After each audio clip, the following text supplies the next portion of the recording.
ముందుగానే ఉపోద్ఘాతం లేక మూలవాక్యాన్ని చదివాక వెళదామా?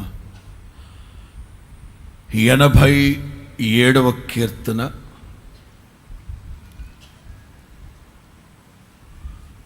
3వ వాక్యం. 87వ కీర్తన 3వ వాక్యం. దేవుని పట్టణమా, మనుషులు నిన్ను గూర్చి మిక్కిలి గొప్ప సంగతులు చెప్పుకొందురు. దేవుని పట్టణమా,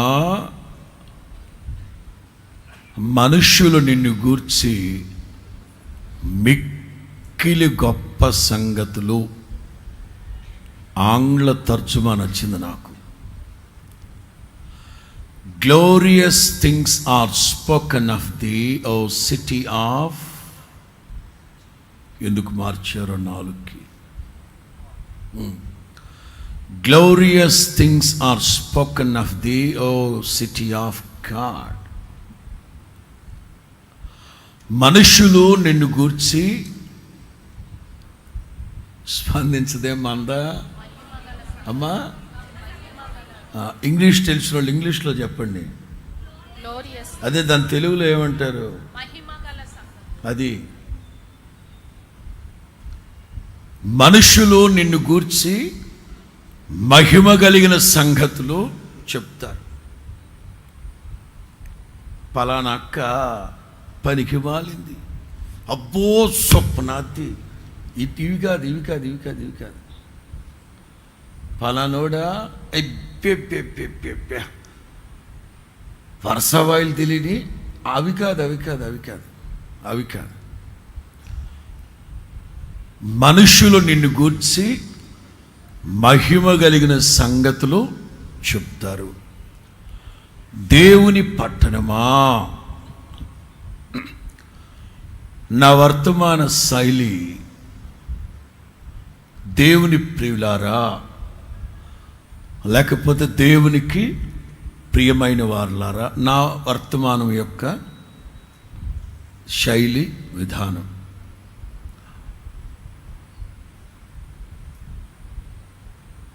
దేవుని పేరు పెట్టబడిన దైవ జనాంగాన్ని పట్టణముతో పోలుస్తున్నారు. ఈ ఆరాధనలో ఒకే ఒక పట్టణం. ఏ పట్టణం? జెరూసలేం. రెండవ ఆరాధనలో బెత్లెహేం, నాజరేత్, కపెర్నహూం. ఏం మిగతా పట్టణాలు ఏం పాపం చేసాయి అని నిష్ఠూరపడద్దు. ప్రభు పుట్టడానికి బెత్లెహేమును కోరుకున్నాడు. 23.5 సంవత్సరాలు పెరగడానికి నజరేతులో పెరిగాడు. 3 సంవత్సరాలు కపెర్నహూములో పేతురు వాళ్ళ ఇల్లు పైన అద్దెకి తీసుకొని 3 సంవత్సరాలు పేతురు వాళ్ళ ఇల్లు అద్దెకి తీసుకొని ఆ ఇంట్లో ఉంటూ ఈ బ్యాచ్ని పెట్టుకొని సేవ చేశాడు. రైట్? పుట్టింది ఎక్కడ? ఉదయాన్నే మాట్లాడితే కండ్లకు మంచిది. నోటికి కండ్లకి సంబంధం ఏంటంటారా? ఉంటుంది. ఉదయాన్నే మాట్లాడితే దేనికి మంచిది చెప్పండి? యేసుక్రీస్తు పుట్టింది ఎక్కడ? పెరిగింది ఎక్కడ? 3 సంవత్సరాల కాపురం ఉన్నది ఎక్కడ? గుడ్. ఆ తర్వాత చనిపోయారు. అందుకే ఆ 3 పట్టణాల గురించి రెండవ ఆరాధనలో చెప్తారు. ఆ పట్టణాలు ఆ పట్టణాలు ఆ పట్టణాలు అంటే నీవు ఆ పట్టణముగా మారాలి. నీవు ఆ పట్టణముగా మారాలి. సొలొమోన్ అంటారు, నా సఖీ నీవు తిర్సా పట్టణమంతా సౌందర్యవంతురాలవు అంటే ఒక్కొక్క పట్టణంతో పోల్చారన్నమాట. అలాగే మనం కూడా ఒక్కొక్కళ్ళమి ఒక్కొక్క పట్టణం కాదు, ఆయా పట్టణాల సుగుణాలు గుణగణాలు కలిగిన వాళ్ళమై మెట్టుకు దేవుని పట్టణముగా మనుషులందరూ మనల గురించి మహిమ కలిగిన మిక్కిలి గొప్ప సంగతులు చెప్పుకునే స్థాయికి జీవము కలిగిన నా దేవుని మాటలు మనల్ని నడిపించునుగాక. హల్లెలూయా. చెవిగలవాడు ఆత్మ చెప్పు సంగతులను గ్రహించునుగాక. దేవుని పట్టణమా, మనమందరము దేవుని పేరు పెట్టబడిన ప్రజలమే. యేసు రక్తం చేత కడగబడి నీతిమంతులుగా మార్చబడి పరిశుద్ధులుగా ఉండటకు పిలువబడిన మనం సంపూర్ణ పరిశుద్ధత వైపు ట్రావెల్ చేస్తూ వెళుతున్నాం. సంపూర్ణ పరిశుద్ధత వైపు వెళుతూ ఉన్నాం. ఈ క్రమంలో ఒక సేవకునిగా నేను యెరూషలేము యొక్క సుగుణాలు గుణగణాలు కలిగిన వాడని నీవు నీవు నీవు అలాగే నీవు యెరూషలేముకున్నట్లుగా గుణగణాలు సుగుణాలు కలిగిన వాళ్ళమై ముందుకి సాగాలి. రైట్. మత్తయి సువార్త 5వ అధ్యాయం 14వ వాక్యం. మత్తయి సువార్త 5వ అధ్యాయం 14వ వాక్యం. మీరు లోకమునకు వెలుగై ఉన్నారు. కొండ మీద నుండి పట్టణము మరుగై ఉండనేరదు. మనుషులు చాలు. జీవాధిపతి మన ఆరాధ్య దైవమైన యేసు క్రీస్తు వెలుగును గూర్చి మాట్లాడుతూ, గుర్తుపెట్టుకోవాలి మీరు, ఇక్కడ పట్టణం ముఖ్యం కాదు, వెలుగును గురించి మాట్లాడుతూ మీరు లోకానికి వెలుగై ఉన్నారు, ఇంకో సందర్భంలో మీరు లోకానికి ఉప్పై ఉన్నారు. ఇవి మాట్లాడుతూ ఇవన్నీ అలంకారాలు. మాట్లాడండి. ఇవన్నీ ఏంటి? ఉపమానాలు వేరు, అలంకారాలు వేరు. యేసు క్రీస్తు 3.5 సంవత్సరాల సేవ నిడివిలో 39 ఉపమానాలు చెప్పారు. దాదాపు 33-34 అలంకారాలు. ఏమిటవి? ఉపమానాలు వేరు, అలంకారాలు. ఒక తల్లికి సరిహద్దు గొడవ ఉండేది, తరచుగా న్యాయాధిపతి దగ్గరికి వెళుతుండేది. ఇది ఉపమానం.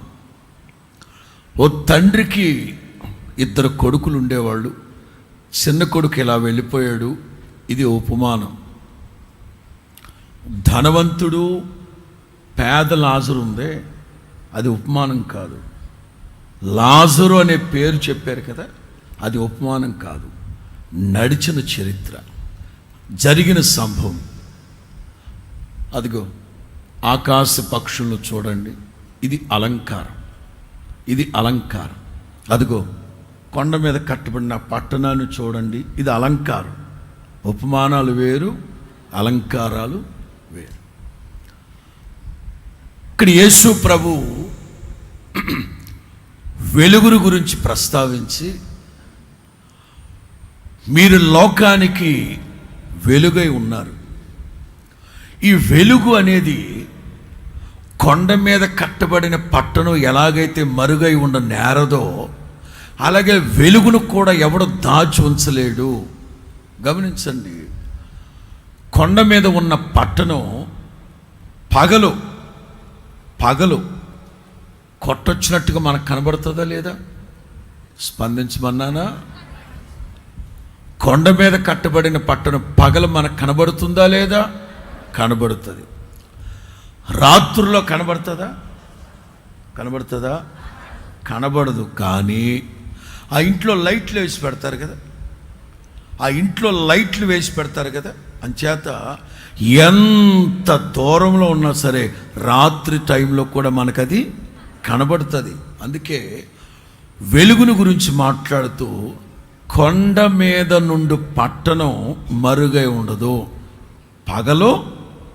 పగలో స్పష్టంగా కనిపిస్తుంది, అలాగే చీకట్లో కూడా స్పష్టంగా కనిపిస్తుంది. అట్లాగే మీరు లోకానికి వెలుగై ఉండాలి అని చెప్తూ మనుష్యులను ఒక్కొక్కళ్ళని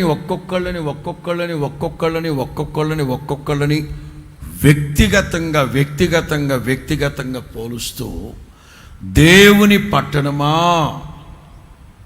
దైవ జనాంగమా అన్నట్లుగా దేవుని పట్టణమా, మనుషులు మిమ్మల్ని గురించి మిక్కిలి మహిమ కలిగిన సంగతులు చెప్తారు. మంచిది.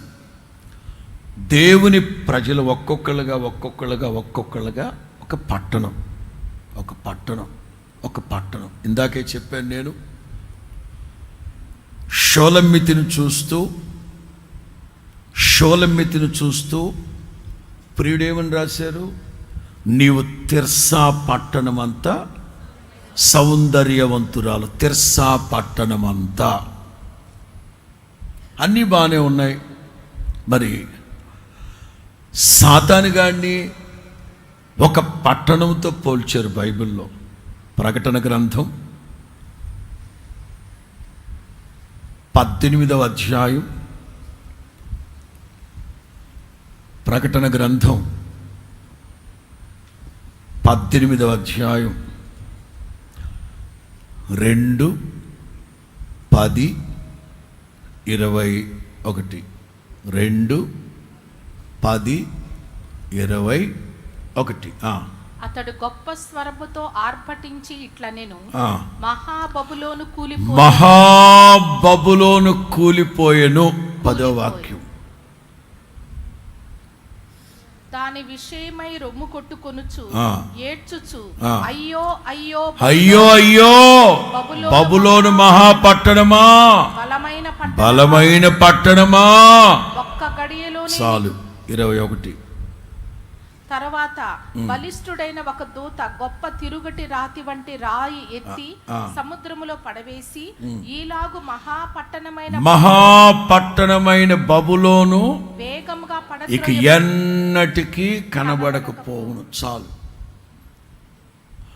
దుష్టుడు సాతాను, ఇక సాతాను గాడిని వ్యభిచారంతో పోల్చినట్లుగా కూడా మనం చూస్తాం.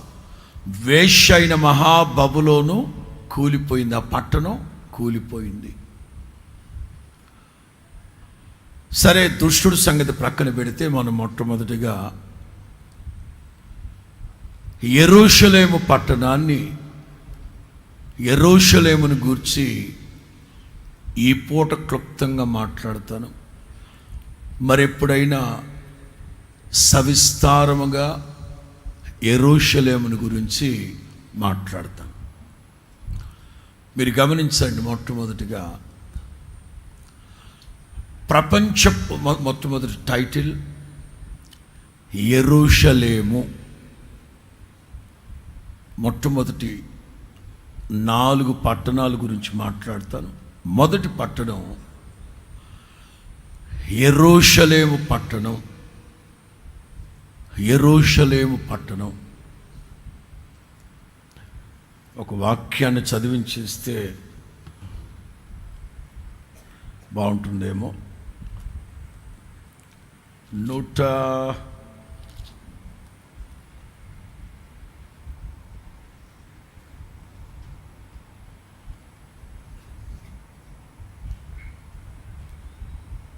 122వ కీర్తన, 122వ కీర్తన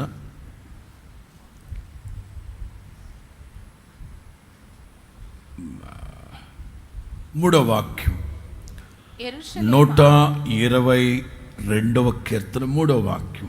యెరూషలేమా, యెరూషలేమా బాగుగా కట్టబడిన పట్టణము వలె బాగుగా కట్టబడిన పట్టణము వలె నీవు కట్టబడి ఉన్నావు. దేవునికి స్తోత్రం చెప్పండి గట్టిగా. అందరూ కలిసి ఒకసారి చదవండి ఆ మాట.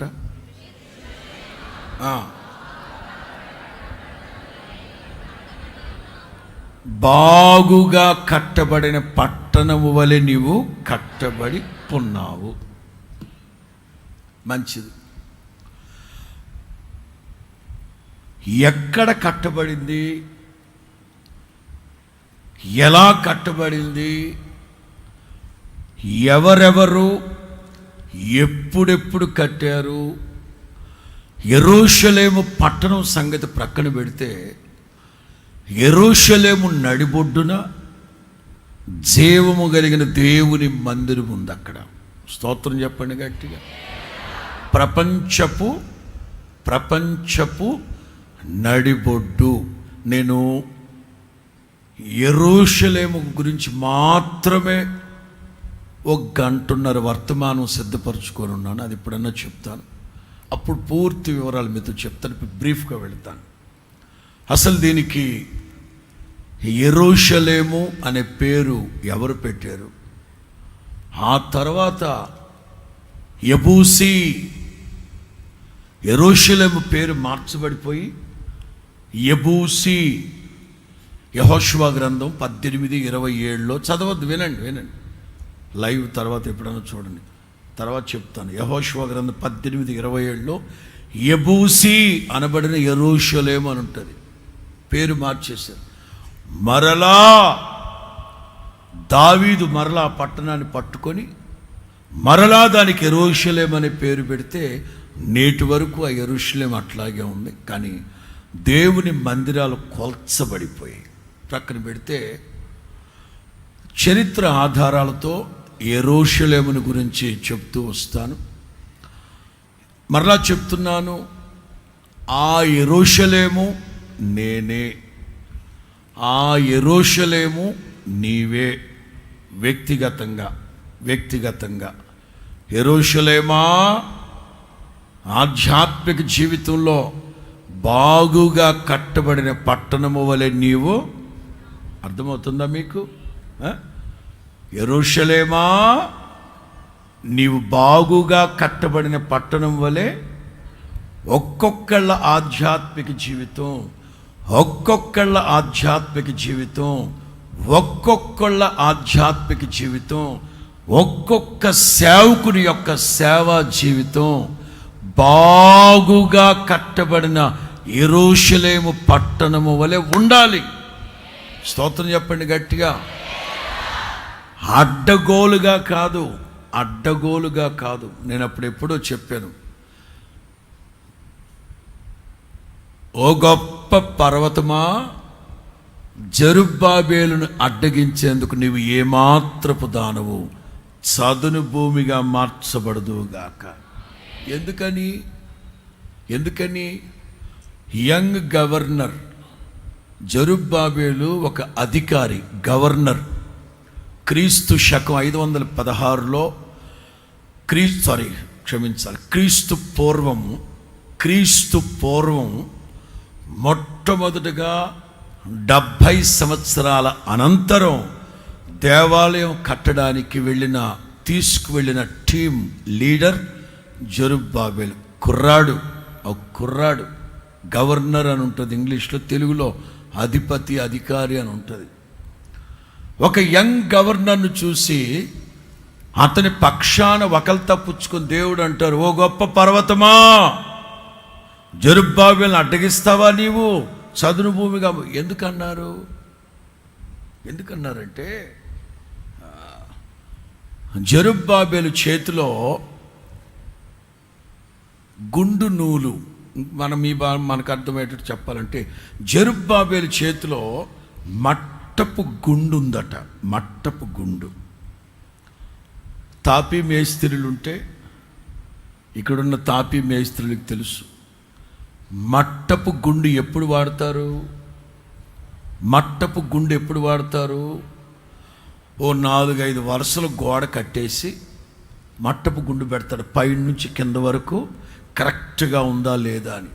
దాని అర్థం ఏంటంటే, జెరుబ్బాబేలు అనే వ్యక్తి జీవము కలిగిన దేవుని వాక్యముతో పోల్చబడిన మట్టపు గుండు చేత పట్టుకొని తన ఆధ్యాత్మిక జీవితాన్ని క్రమముగా కట్టుకుంటున్నవాడు.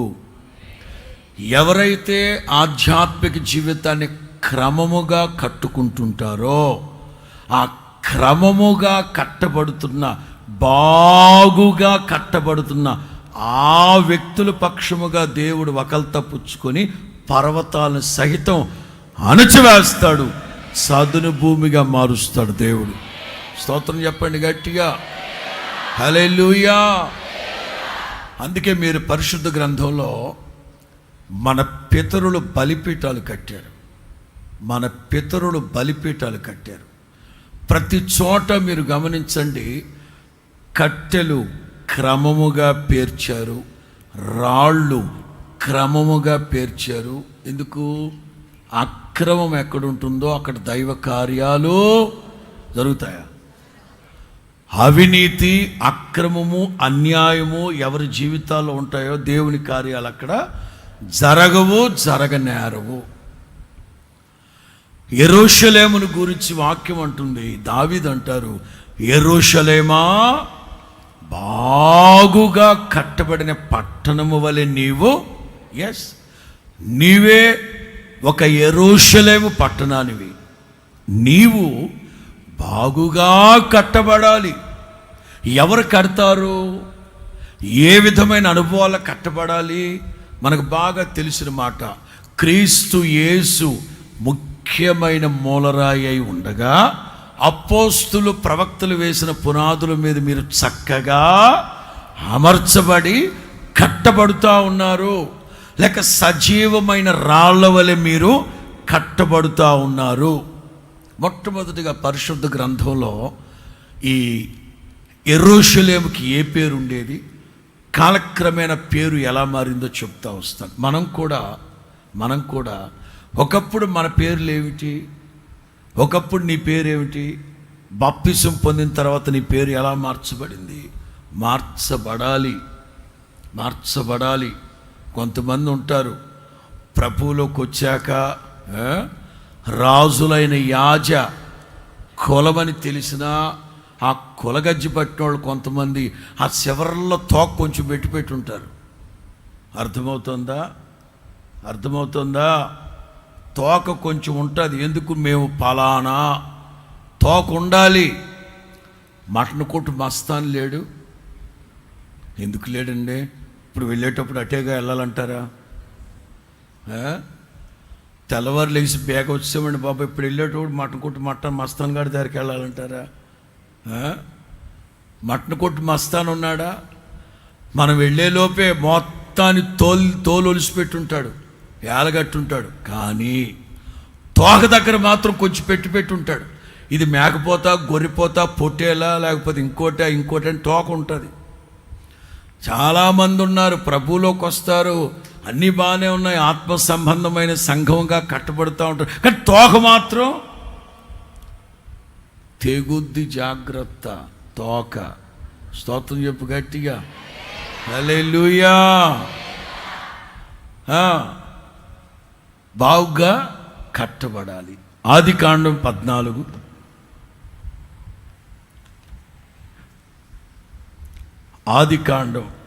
14వ అధ్యాయం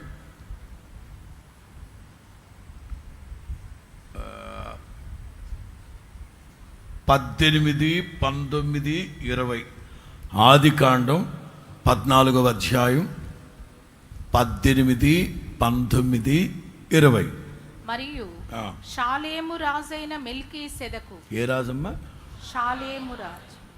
మొట్టమొదట యెరూషలేముకున్న పేరు షాలేము.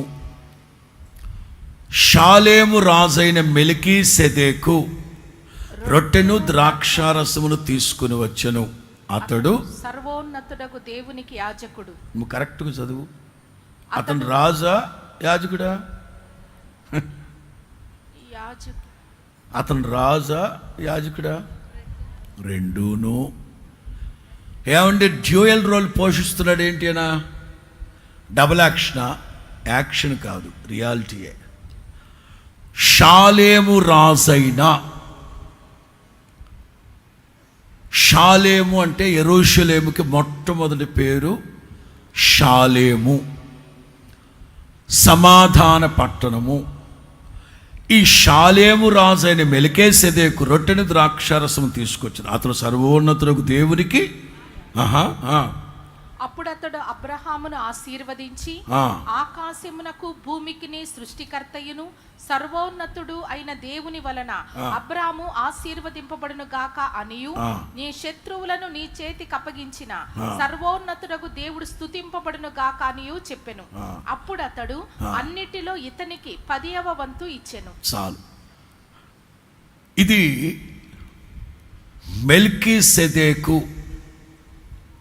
మెల్కీసెదెకు ఆయన సర్వోన్నతుడగు దేవుని సన్నిధిలో, తెలుగులో సర్వోన్నతుడగు దేవునికి మంచి మాట, ఇంగ్లీష్లో సుప్రీం గాడ్ అని ఉంటుంది. Supreme God. మీరు చాలా జాగ్రత్తగా వినాలి. ఇలాంటి చారిత్రాత్మకమైన విషయాలు మనసులో గుర్తుపెట్టుకోవాలి. యెరూషలేము అనేది ప్రపంచపు నడిబొడ్డు. అక్కడి నుంచే దేవుని రాజ్యం స్థాపించబడాలి అని దేవుడు కోరుకున్నాడు. 48వ కీర్తన 2వ వాక్యం. 48వ కీర్తన 2వ వాక్యం. ఉత్తర దిక్కున మహారాజు పట్టణమైన సియోను పర్వతం రమ్యమైన ఎత్తుగల చోట ఉంచబడి సర్వభూమికి దేనికట హోల్ ఎర్త్, సర్వభూమికి సంతోషకరముగా ఉన్నది.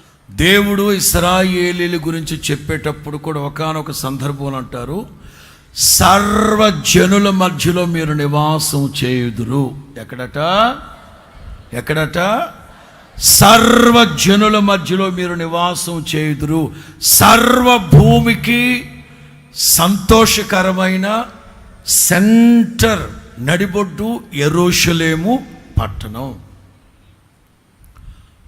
ఈ యెరూషలేము పట్టణాన్ని మెల్కీసెదెకు, నేను మా ప్రాంతాల్లో చెప్పేస్తున్నాను, మీకు గుర్తు చేస్తాను. ఎవరు ఈ మెల్కీసెదెకు? అంటే నోవాహుకి 3 కొడుకులు. మాట్లాడండి. నోవాహుకి ఎంతమంది కొడుకులు? షేము, హాము, యాపేతు. షేము, హాము, యాపేతు. గమనించండి జీనియాలజీ.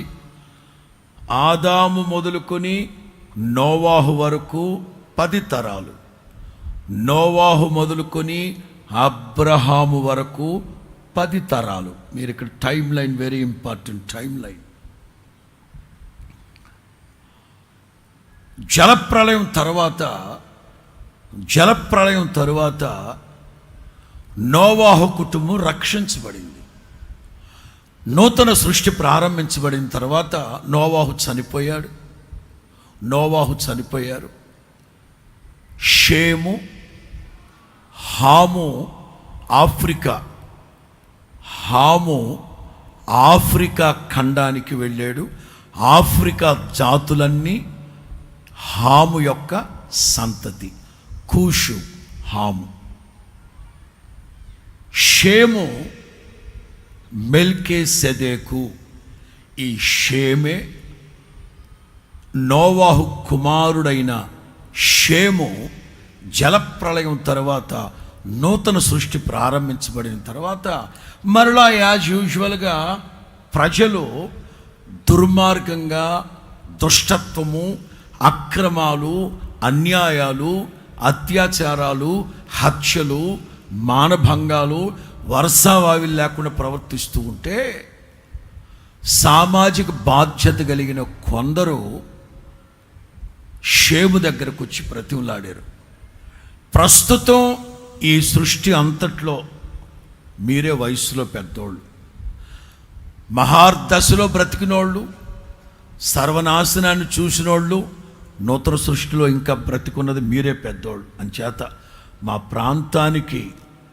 ప్రాంతానికి మీరు ఒక రాజుగా అన్యాయాన్ని అరికట్టి నీతిని స్థాపించమని, ఒక రాజుగా మాకు ఏలుబడి చేయమని కోరుకుంటే షేము కాస్త మెల్కీసెదెకుగా మారాడు.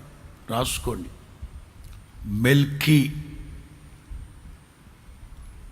మెల్కీ లేక మెలేకు అంటే రాజు అని అర్థం.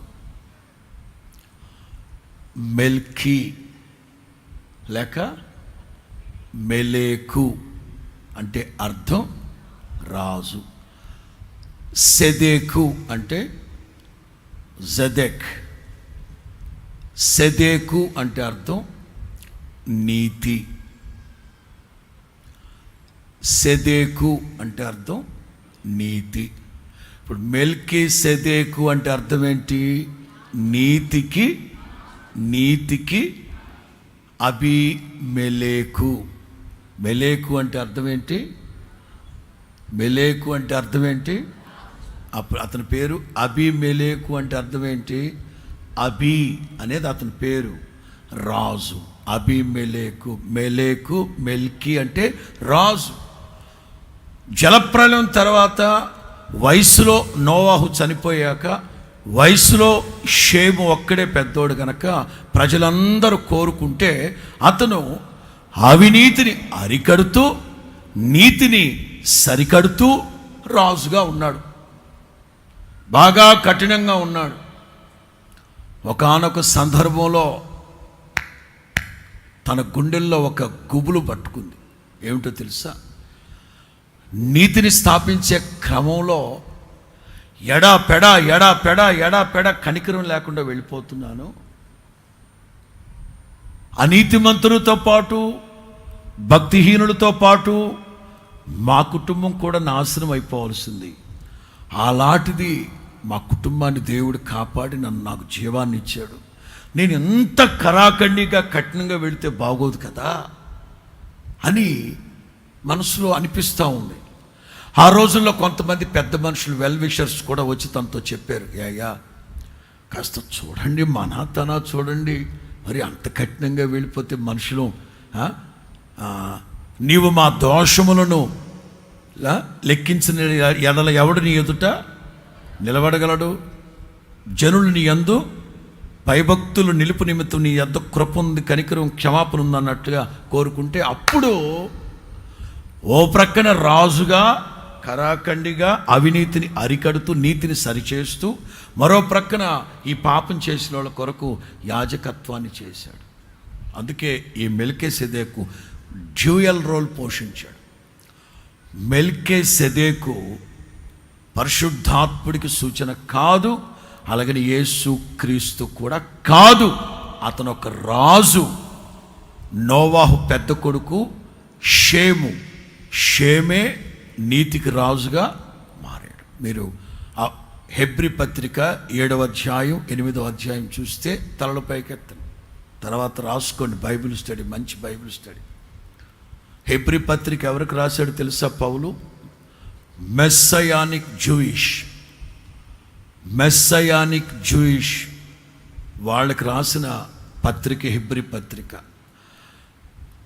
పౌలు యొక్క ప్రసంగాలు నచ్చి, పౌలు పాటలు నచ్చి, ప్రార్థన నచ్చి వచ్చారు, కానీ ఎంతకి వాళ్ళు యేసు క్రీస్తు నమ్మరు. We are waiting for messiah. ఒరే, ఆ మెస్సయ్య రా, ఈ యేసయ్య వాళ్ళు నమ్మరు. అందుకే పౌలు 5వ అధ్యాయంలో అహరో ఎవడైనను తనంతట తాను ఘనత వహించడు కొనడు, కానీ అహరోను పిలువబట్టినద్ద దేవుని చేత పిలువబడాలి. అటువలే క్రీస్తు కూడా అటువలే 7వ అధ్యాయంలో మెల్కీసెదెకుని గురించి రాస్తూ అటువలే క్రీస్తు కూడా అని రాస్తాడు. ఇక్కడ మీరు గమనించండి.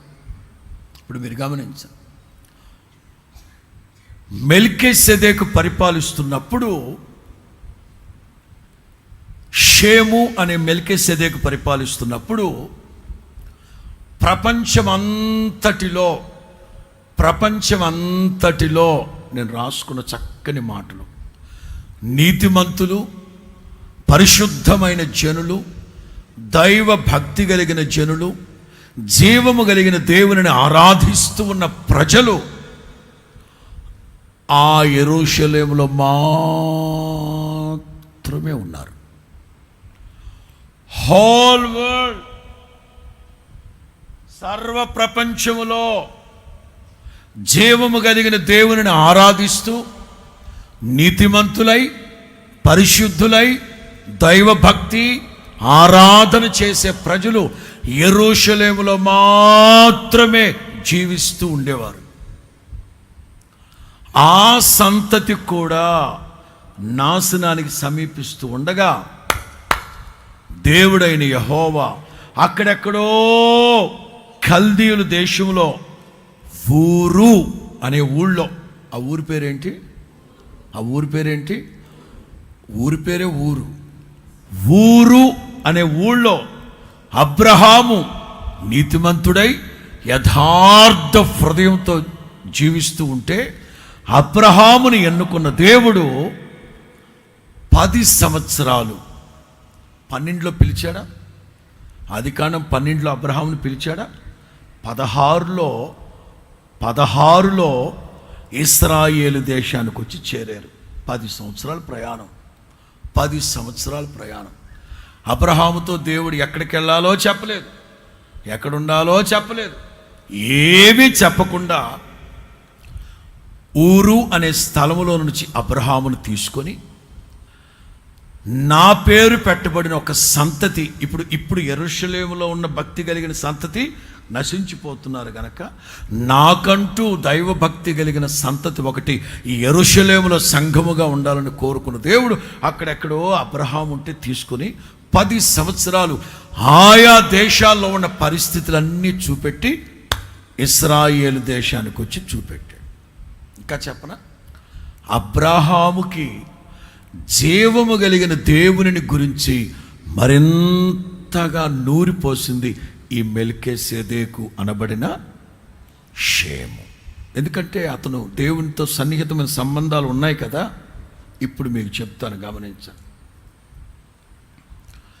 ఈ యెరూషలేము అబ్రహాము రోజుల్లో 7 దాదాపు చాలా జాతులు ఉన్నాయి. ఆదికాండం 15వ అధ్యాయం,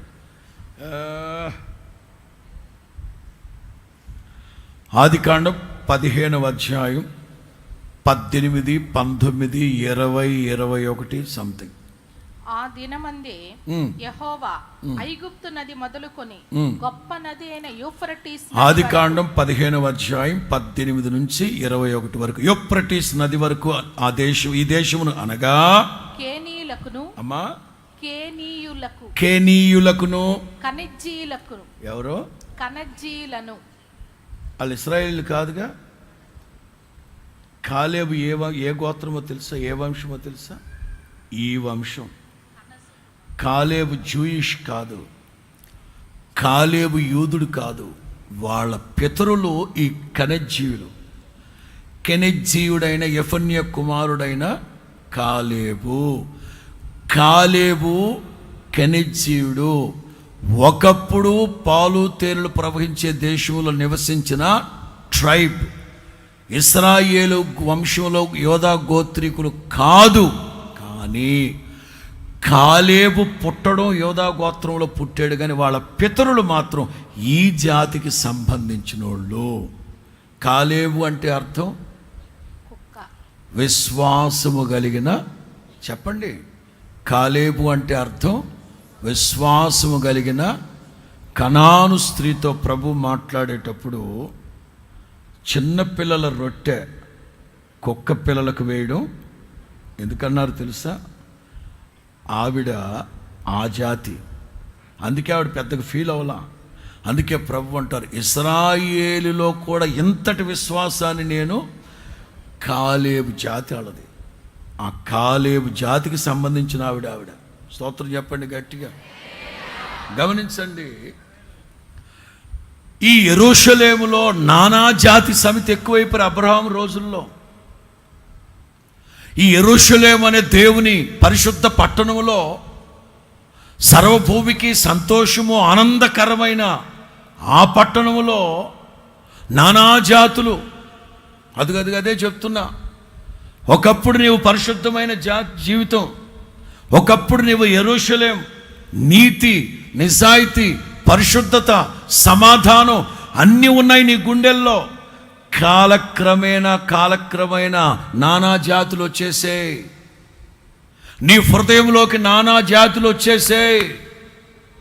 అందుకే శరీర క్రియలు ఎన్ని జాతులు ఉన్నాయి అక్కడ? కెనీయులు, కెనెజ్జీలు, కద్మోజీలు, హిత్తీయులు, పెరెజ్జీలు, రెఫాయిములు, అమోరీలు, కనానీయులు, గిర్గాషీయులు, యెబూషులు. ఈ దుంప తెగ. మత్సరము, క్రోధము, శరీరేచ్ఛలు, దుర్మార్గత, ఆగ్రహము, ఆవేశము, పండ్లు కొరకడం. ఒకప్పుడు నీవు పరిశుద్ధ పర్వతం, పరిశుద్ధ పట్టణం, దేవుని స్తుతి, ఆరాధన ఇవన్నీ ఉండేవి. కాలక్రమేణా ఆ యెరూషలేము ఏమైపోయింది? ఇది కూడా నానా జాతి సమితి అయిపోయింది. దైవ జనాంగమా, నీవు యెరూషలేము పట్టణానివి, బాగుగా కట్టబడిన పట్టణానివి. కానీ ఒకప్పుడున్న నీతి, పవిత్రత, పరిశుద్ధత, స్తుతి, ఆరాధన, దైవ భక్తి, వినయము, ఆత్మ ఆరాధన ఇవన్నీ క్షీణించిపోతున్నాయి.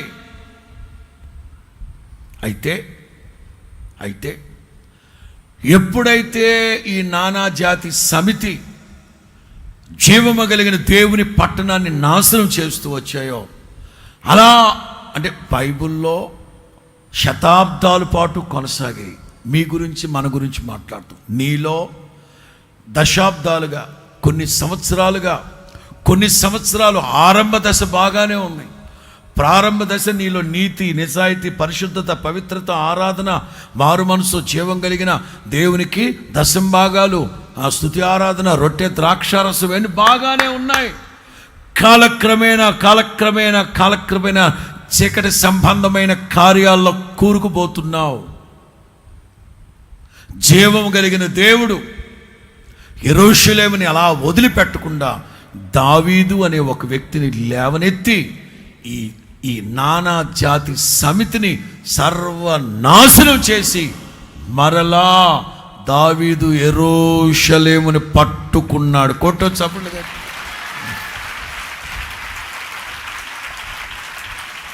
నీలో ఉన్న భక్తిహీనత, నీలో ఉన్న అవినీతి, అపవిత్రత, దురాత్మ, మత్సరము, క్రోధము, ప్రేమ లేనితనం, అవిధేయత వీటన్నిటిని తొలగించడానికి దావీదు లాంటి సేవకుల్ని దేవుడు కోరుకొని మరలా పట్టుకున్నాడు. దావీదు మరలా యెరూషలేమును పట్టుకొని ఆ చోట దేవుని మందిరాన్ని కట్టాలనుకున్నాడు. స్తోత్రం. దీని అర్థం ఏంటంటే నీ హృదయంలో మరలా దేవుని మందిరం స్థాపించబడాలి. హల్లెలూయా. నీ హృదయంలో మరలా బలిపీఠాలు కట్టబడాలి. మరలా నీ హృదయంలో నిబంధన మందసం పెట్టబడాలి. హల్లెలూయా. దావీదు కడదాం అనుకున్నాడు. దేవుడు అన్నాడు, మీ అబ్బాయి కడతాడు. మొత్తం మీద సొలొమోను కట్టాడు. ఇక సొలొమోను మందిరం, యెరూషలేములో మందిరం కట్టిన తర్వాత అద్భుతమైన ఆరాధనలు జరుగుతున్నాయి.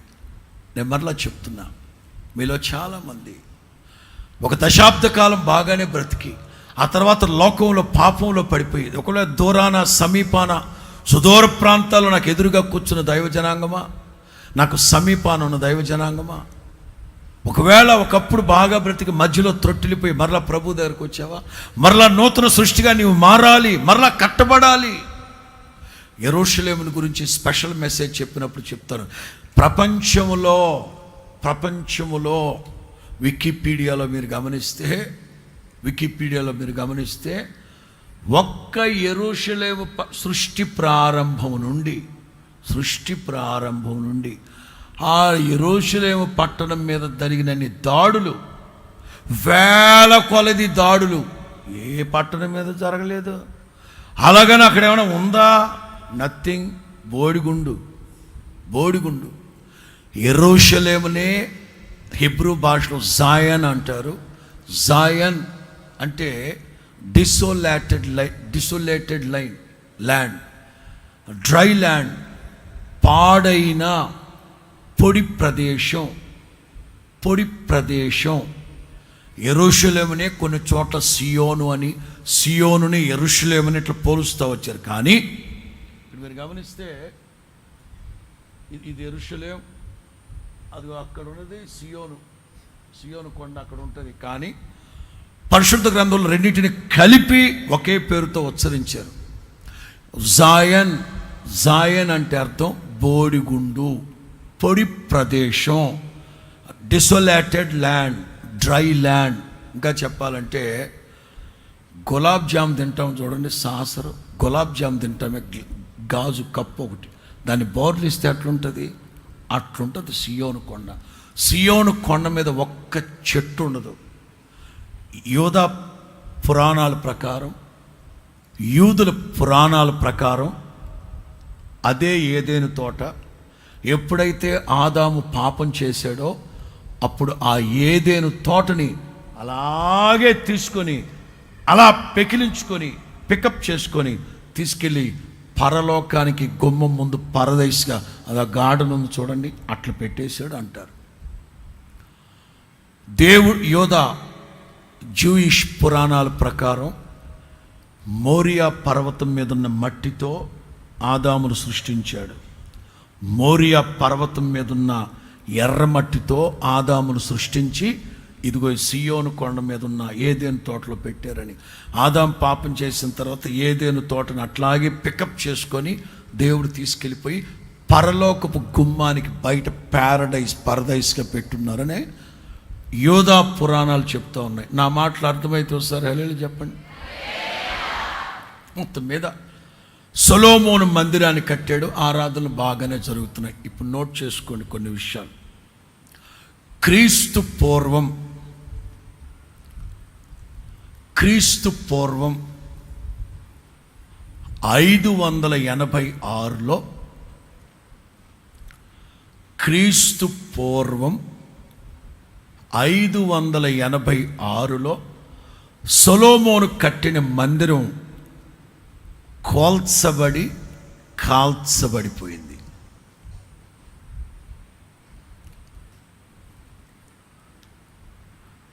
క్రీస్తు పూర్వం 586లో సొలొమోను కట్టిన మందిరం కాల్చబడిపోయింది. నోట్ చేయండి. క్రీస్తు పూర్వం 516లో బబులోన్లో ఎన్ని సంవత్సరాలు చెరలో ఉన్నారు మనాళ్ళు? అమ్మా 70 లెక్క సరిపోయిందా? 586 516 లెక్క సరిపోయిందా మధ్యలో?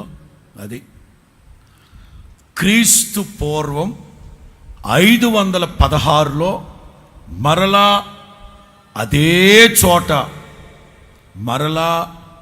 అదే చోట దేవుని మందిరం ప్రతిష్ఠ చేశారు. పునఃప్రతిష్ఠ అట్లా చేయండి. క్రీస్తు పూర్వం 516లో అదే చోట పునఃప్రతిష్ఠ చేశారు జెరుబ్బాబేలు నాయకత్వంలో. మంచిది. మరలా చెప్తున్నాను, పడిపోతున్నారు, కాల్చబడిపోతున్నాయి జీవితాలు, మరలా కట్టబడతా ఉన్నాయి, పడిపోతున్నారు, కడుతున్నారు. బాగానే ఉంది. ఇప్పుడు గమనించండి, కొన్ని టైం అయిపోయింది, 7 అవుతుంది. జెరుబ్బాబేలు నాయకత్వంలో మరలా మందిరాన్ని కట్టాక ఆ మందిరానికి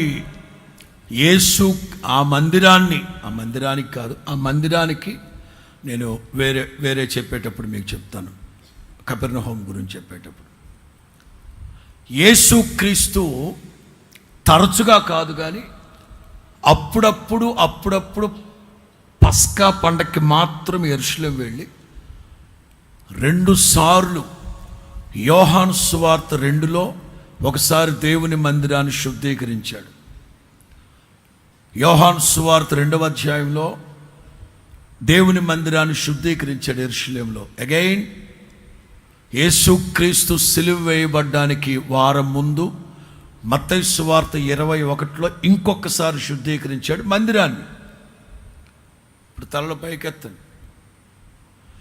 నీ మందిరం, నీ హృదయం అనే మందిరం యేసుక్రీస్తు సేవ ప్రారంభంలో శుద్ధీకరించాడు. ఇక సిలువ వేయబడ్డానికి ముందు 3.5 సంవత్సరాల తర్వాత శుద్ధీకరించాడు 2 సార్లు ఆ మందిరాన్ని.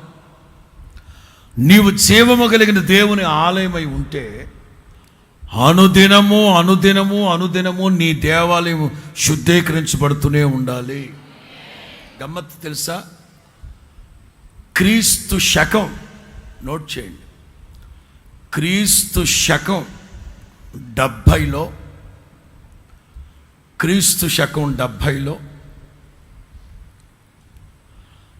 దేవుని మందిరం శాంతం కాల్చబడిపోయింది. యూదులందరూ చెదిరిపోయారు. ఇప్పటి వరకు పాత చరిత్ర ఇది. యూదులందరూ చెదిరిపోయారు, దేవుని మందిరం కాల్చబడిపోయింది. ఇదన్నీ ఇప్పటి వరకు చెప్పింది హిస్టారికల్ బ్యాక్గ్రౌండ్. నీవే యెరూషలేము, నీవు ఎందుకు కాల్చబడుతున్నావు, ఎందుకు పడగొట్టబడుతున్నావు, ఎందుకు పదే కూలిపోతున్నావు, ఎందుకు పదే శత్రువులు నీ మీద దాడి చేస్తున్నారు, ఎందుకు పదే సాతానుగా నీ మీద దాడి చేస్తున్నారు, ఒకసారి ఆలోచించాలి. రైట్? కోల్చబడిపోయింది. ఇప్పుడు గమ్మత్తు ఏంటంటే అదే యెరూషలేము, అదే సియోను కొండ మీద, అదే సియోను కొండ మీద ఉన్న మేడగదిలో 120 మందితో నూతన యెరూషలేము అనే క్రొత్త నిబంధన సంఘం ప్రారంభించబడింది. స్తోత్రం చెప్పు గట్టిగా. అక్షరానుసారమైన వ్రాతపూర్వకమైన భౌగోళిక పరిస్థితుల్లో చూస్తే ఆ యెరూషలేం కాల్చబడిపోయింది, చెదిరిపోయారు అందరూ. అదే యెరూషలేములో, అదే సియోను కొండ మీద, అదే మేడగదిలో 120 మందితో క్రొత్త నిబంధన సంఘం, దీన్ని అంటారు నూతన యెరూషలేం పట్టణం, నూతన యెరూషలేం అనబడే సంఘం కట్టబడింది. ప్రకటన గ్రంథం 21, ప్రకటన గ్రంథం 21, 1, 2, 3 వాక్యాలు. అంతటా నేను క్రొత్త ఆకాశమును క్రొత్త భూమిని చూచితిని. మొదటి ఆకాశమును మొదటి భూమియు గతించిపోయెను, సముద్రమును ఇకను లేదు. మరియు నేను నూతనమైన యెరూషలేము అను ఆ పరిశుద్ధ పట్టణం, నూతనమైన యెరూషలేము అను ఆ పరిశుద్ధ పట్టణం తన భర్త కొరకు అలంకరింపబడిన పెళ్లి కుమార్తె వలె సిద్ధపడి పరలోకము నుండి దేవుని యొద్ద నుండి దిగి వచ్చుట నేను. అందరూ చప్పలు కొడుతూ ప్రభువుని స్తుతించండి. హల్లెలూయా, హల్లెలూయా. ఆ పరిశుద్ధ పర్వతమే, పరిశుద్ధ పట్టణమే, ఆ యెరూషలేమే నీవు, నేను, మనమందరము. ఇప్పుడు నేను మీకు చెప్తాను, నీవు యెరూషలేం అయితే నీలో దేవుని మందిరం కట్టబడాలి. నీవు యెరూషలేం అయితే నీలో మందిరం కట్టబడాలి. అబ్రహాము కట్టింది, సొలొమోను కట్టింది, జెరుబ్బాబెలు కట్టింది, ఆ యాళ్ళు మన 46 సంవత్సరాలు హేరోదు కట్టాడా, వాడు కట్టింది, అన్ని పోయాయి. కానీ నూతన మందిరం కట్టబడింది ఆ యెరూషలేములోనే. నీ హృదయంలో నూతనంగా మందిరం కట్టబడాలి. నీ హృదయం నీవు యెరూషలేమైతే నీ హృదయంలో దేవుని మందిరం ఉండాలి. మన దేవుడు, మనం ఆరాధిస్తున్న దేవుడు త్రిత్వం. చెప్పండి, మనం ఆరాధిస్తున్న దేవుడు త్రిత్వం. 3 మందిరాల గురించి చెప్తాను. ఒకటి ఇదిగో మనమందరం కలిసి ఈ విధంగా ఆరాధించడం దేవుని మందిరం. నోట్ చేయండి అందరూ. మనమందరము సంఘముగా కూడి ఆరాధించడం ఇది దేవుని మందిరం.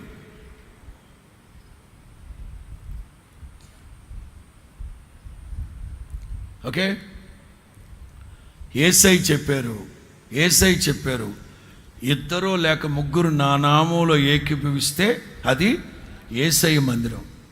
అది మీ ఇంట్లో. ఇగో మీకు అర్థమవుతుందా?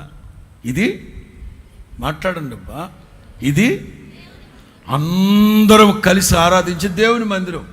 ఇద్దరు లేక ముగ్గురు నా నామంలో ఏకీభవిస్తే మీ ఇంట్లో ఏకీభవిస్తున్నారా? అది యేసయ్య ఆలయం. ఓకే, 3 ఇదిగో వ్యక్తిగతం. మీ దేహము దేవుని ఆలయం అని మీరు, పరిశుద్ధాత్ముడు మీలో నివసించుచు ఉన్నారని మీరు, ఇది దేవుని మందిరం. మీ ఇల్లు క్రీస్తు మందిరం. నీవే పరిశుద్ధాత్ముని ఈ త్రియేక దేవుని ఆలయం ఒక్కొక్కళ్ళ గుండెల్లో స్థాపించబడును గాక. హల్లెలూయా, హల్లెలూయా. దేవుని మందిరం అనేది యెరూషలేములోనే ఉండాలి. దేవుని ఆరాధన నీ గుండెల్లో జరగాలి, నీ ఇంట్లో జరగాలి, సంఘముగా జరగాలి. నీవే యెరూషలేముగా నిలవాలి. యెరూషలేం పట్టణం అంటే మనమందరము కలిస్తేనే యెరూషలేం పట్టణం. ప్రభు త్వరగా రాబోతున్నాడు. పరిశుద్ధాత్ముడు ఈ మాటలన్నీ మీ వెనుకల్లో ఫలభరితంగా మార్చును గాక.